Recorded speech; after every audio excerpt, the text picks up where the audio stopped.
ITR file করা যাক salary থেকে, যারা স্যালারি ইনকাম করে তাদের জন্য। যাদের রেজিস্ট্রেশন করা নেই তাদের নতুন করে রেজিস্ট্রেশন করতে হবে, সেটা অন্য একটা ভিডিওতে দেখিয়ে দেবো। এটা লগ ইন করে নিয়ে এখন করা যাবে। তো লগ ইন করে কী করে করতে হয় সেটা আমি এখন দেখিয়ে দিচ্ছি। রেজিস্ট্রেশনটা করার জন্য প্যান কার্ড দিয়ে করতে হবে, প্যান কার্ড, পাসওয়ার্ড সেসব দিয়ে কমপ্লিট করতে হবে। কিন্তু লগ ইন করে নিচ্ছি, আমার অলরেডি ক্রিয়েট করা আছে সেই জন্য। তো লগ ইনে ক্লিক করা যাক আগে। লগ ইনে ক্লিক করার পরে এই পেজটা বেরোবে, পেজটা বেরোবে। লগ ইনে প্যান নাম্বারটা দিতে হবে। প্যান নাম্বারটা দেওয়ার পরে কন্টিনিউ অপশান যেতে হবে। কন্টিনিউ অপশান যাওয়ার পরে please confirm your secure message like that লেখা লেখা আছে, ওটাকে ক্লিক করতে হবে। ক্লিক করার পরে যে পাসওয়ার্ডটা আগে দেওয়া আছে সেই পাসওয়ার্ডটা এখানে পুট করতে হবে। পাসওয়ার্ড দেওয়ার পরে কন্টিনিউ ক্লিক করলেই পেজটা খুলে যাবে। পেজটা খুলে যাওয়ার পরে এখানে কারেন্ট ইয়ারের জন্য আমরা আইটিআর ফাইল করতে যাচ্ছি, অ্যাসেসমেন্ট ইয়ার 2026-27। সো এই পেজটা খুলে যাওয়ার পরে প্রথমে আমাদের ফাইল নাও যেটা আছে, এই যে ফাইল ইওর রিটার্ন 31 মার্চ 26 পর্যন্ত যেটা ছিল সেইটা। তো ফাইল নাও ক্লিক করার পরে কারেন্ট ইয়ার এসে যাবে।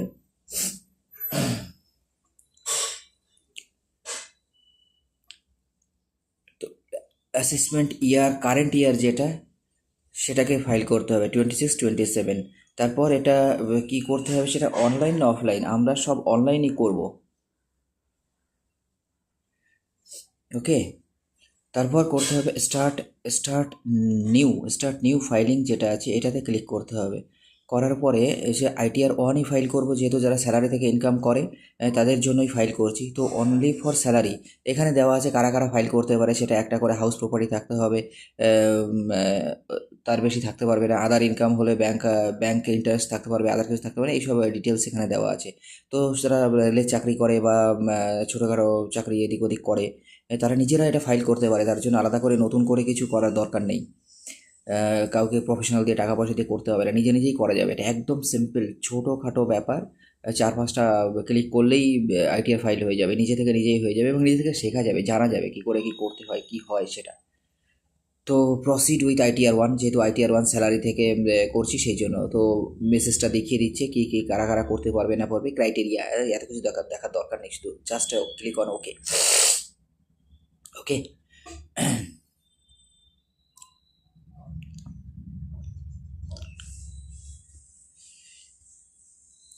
হ্যাঁ। তারপর আইটিআর ওয়ানে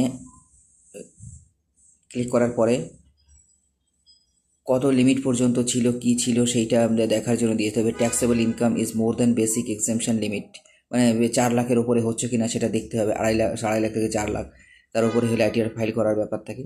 আইটিআর ফাইল করার জন্য আসবেই 5টা স্টেপ ফাইল করতে হবে। ওকে ক্লিক করার পরে পার্সোনাল ইনফরমেশান থাকবে প্রথমে। পার্সোনাল ইনফরমেশান মানে অ্যাড্রেস, নাম, ঠিকানা, কন্ট্যাক্ট নাম্বার, ব্যাঙ্ক অ্যাড্রেস, এগুলো ডিটেলস আছে কিনা সেইগুলো দেখতে হবে আগে। ভেরিফাই করে একবার দেখতে হবে। ভেরিফাই করা কিছুই না, সব অটোমেটিক চলে আসবে। আগে থেকে যাদের ফাইল করা আছে, সব ঠিকঠাক করা আছে, তাদের আগে থেকেই আছে, তারা চলে আসবে। তো ওখানে নেচার অফ এমপ্লয় কী আসবে, যেহেতু এখানে স্যালারি সেহেতু আদার্স আর স্যালারি এখান থেকে আসবে।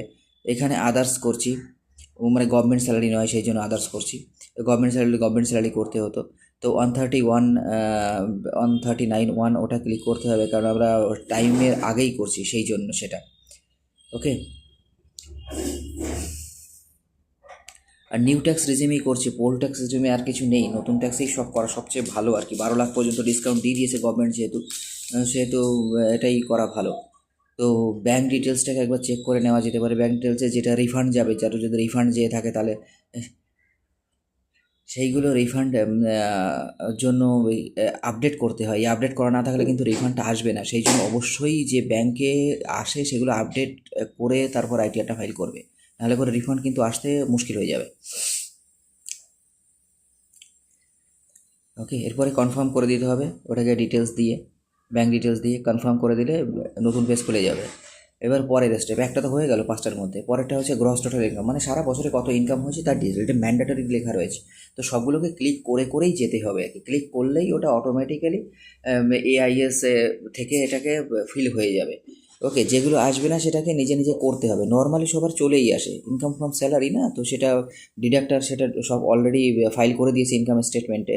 তো টোটাল চলে আসে আর কি। এখানে আসছে না, তো এখানে নিজের থেকে ফাইল করে ইনসার্ট করে নেব। ওকে, সো এখানে স্যালারি ইনকাম কত 10 লাখ, সেটা 10 লাখ দিয়ে দিলাম। আদার কোনো ইনকাম থাকলে সেটা দিয়ে দিয়েছে। ইন্টারেস্ট ফ্রম ব্যাংক নর্মালি এখান থেকে সবারই কম বেশি থাকে, তো সেটা দিয়ে দিলে হয়ে যায়। ওকে, যে এক্সেমশন পাওয়া যায় 75,000 টাকা, সেটা স্যালারি থেকে সেটা 75,000 পর্যন্ত ডিসকাউন্ট পাওয়া যায়, 75,000 ওটাখানে বসিয়ে দিলাম। তো 9,25,000 থাকবে, 75,000 চলে গেলে 10 লাখ দিয়েছিলাম ওটা দেওয়ার জন্য, তো এখন 9,25,000 থাকবে। আর তারপরে এটাকে সেভ করে নিই এটা।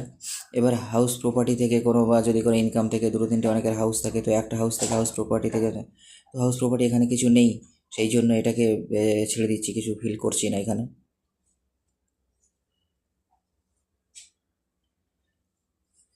এফডি থেকে কোনো ইনকাম পেলে সেই ইনকাম এখানে ইনপুট করতে হবে। এফডি থেকে ব্যাংক ইন্টারেস্টে যে ইনকাম আসে সেই ইনকামটা এখানে পুট করার দরকার আছে, না হলে এটা আপডেট হবে না। যা হোক, অনেকে 200, 2,000, 4,000 যা আসে সেটাকে করতে হবে। আবার ওটা এক্সেমড ইনকামেও দেখাতে হবে, এক্সেমড ইনকামেও দেখাতে হবে। এগ্রিকালচারাল কোনো ইনকাম থাকলে সেই ইনকামটাও এখানে পুট করে দিতে হবে। পুট করে দেওয়ার পরে অ্যাড অ্যানাদার করলেও হবে সেটা। তারপর শেয়ার মার্কেটে কোনো প্রফিট হলে, long term capital game profit হলে সেইটা এখানে ইনসার্ট করে দিতে হবে। কত টাকায় কেনা ছিল, কত টাকায় সেল করা ছিল, সেল কনসিডারেশন মানে কত টাকায় বেচা হয়েছে, কস্ট অফ অ্যাকুইজিশন মানে কত টাকায় কেনা হয়েছিল, তো অটোমেটিক্যালি ওরা প্রফিটটা ওখানে নিয়ে নেবে। এক্সাম্পলের জন্য এখানে যদি 60,000 দেওয়া হয়, তাহলে 60,000টা পুট করে দিলে, আর এখানে যদি অ্যাকুইজিশন মানে কেনা হয়েছিল কত, সেই টাকাটা যদি 48,000 দিয়ে দিই, তাহলে 48,000 দিয়ে দিলে এটাকে প্রফিটটা দেখিয়ে দিলে ওটা লং টার্মে কেটে 12,000 টাকা লাভ হয়েছে, তো ওটা অটোমেটিক্যালি ওরা ক্যালকুলেট করে নেবে কত টাকায় বিক্রি করা, কত টাকায় কেনা, এই দুটো দিয়ে দিলে ওরা দিয়ে দেবে। তারপরে কনফার্ম অপশানে ক্লিক করে দিলে পরের পেজে চলে যাবে। তো গ্রস টোটাল ইনকামও হয়ে গেল। এবার ডিডাকশান কত, টোটাল ডিডাকশান না, এখনকার সময়ে কিছু ডিডাকশান বেশি কিছু দেওয়া নেই, কারণ 12 লাখের জন্য ডিডাকশান পুরো নীল করে দিয়েছে government. Pension scheme, central government এসবের কিছু থাকলে সেইগুলো অটোমেটিক চলে আসে, শো করে যাবে, কিন্তু ওটা এডিটে ক্লিক করে তারপরে ওটা করতে হবে। এডিটে ক্লিক করে দিলে হয়ে যাবে, তারপরে কনফার্ম করে দিলে হয়ে যাবে।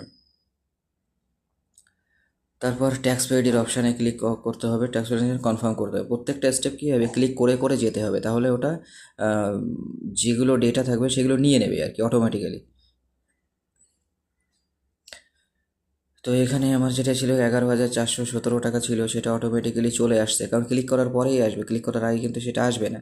কনফার্ম করে দিলে নেক্সট স্টেপে চলে আসবে।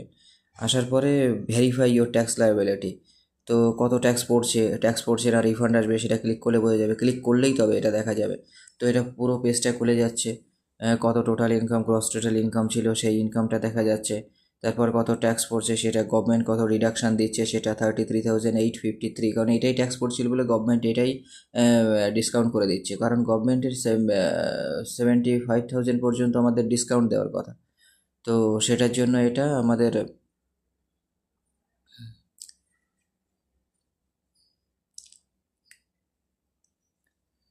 হ্যাঁ রিবেট দিচ্ছে গভর্নমেন্ট, 87A-তে রিবেট দিচ্ছে, এটা রিবেট দিচ্ছে কত, 12 লাখ পর্যন্ত ইনকাম থাকলে রিবেট দিয়ে দেয় পুরো টাকা, 75,000 পর্যন্ত দিয়ে দেয়, কিন্তু আমার ট্যাক্স হচ্ছে 33,852, তার জন্য এই পর্যন্তই আমাকে রিবেট দিচ্ছে, আরও বেশি হলে আরও পর্যন্ত রিবেট দিত।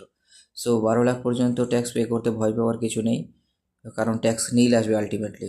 কনফার্ম করে দিলে চলে আসলো, তারপর প্রসিড টু ভেরিফিকেশানে চাপলেই হয়ে যাবে। প্রসিড টু ভেরিফিকেশানে করে আসলে যে রিফান্ড আর কিছু আসবে কিনা সেটা দেখা যাবে। পুরো পেসেসটা খুলে গেল, এখানে eligible for refund of 11,420 round figure নিয়েছে, 17 ছিল, 11,417 ছিল, সেটা 20তে হয়েছে, রাউন্ড ফিগার এটা নিয়ে নেয়। সো আমার ট্যাক্স দিতে হচ্ছে না, উল্টো রিফান্ডটা চলে আসছে। ওকে,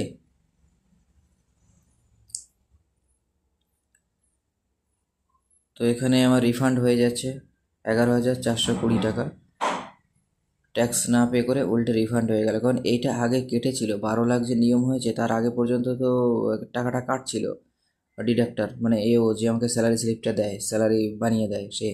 তো এবার পরে ক্লিক করলে যেগুলো ডিটেলসে আর কি নাম ঠিকানা সব চলে আসবে, এরপরে কে করছে বলবে সেলফ এখানে করে নিতে হবে। ওকে, এখানে সেলফ দিতে হবে, অন্য কেউ দিলে হবে না, সেলফ অপশানটা এখানে ক্লিক করে নিতে হবে। তারপরে হচ্ছে প্রসিড টু ভ্যালিডেশনের জন্য যেতে হবে, ভ্যালিডেশন প্রিভিউতে চাপ দিতে হবে, প্রিভিউতে প্রেস করলে নেক্সট পেজটা খুলে যাবে। নেক্সট পেজটা খুলে গেলে সেখানে গিয়ে সব কিছু দেখানো যাবে না, সব কিছু, কারণ নিজের পার্সোনাল জিনিস আছে। এবার প্রসিড টু ভেরিফিকেশানে যেতে হবে, প্রসিড টু ভেরিফিকেশানে গেলে proceed to verification, E verification করতে হবে। কী করে করতে হবে? এটা আধার দিয়ে করলে হয়ে যাবে, আধার ওটিপি মোবাইলে চলে আসবে, ওটিপিটা পুট করলে সাথে সাথে হয়ে যাবে। তাহলে ই ভেরিফিকেশান নাও এটা ক্লিক করতে হবে, করে কন্টিনিউ করতে হবে। এই কন্টিনিউ প্রেস করলে ওটিপি চলে আসবে, ওটিপিটা এখানে প্রেস করে দিলে এখানে ভ্যালিডেট, ওকে, এখানে ভ্যালিডেট করলে ওটা ফাইল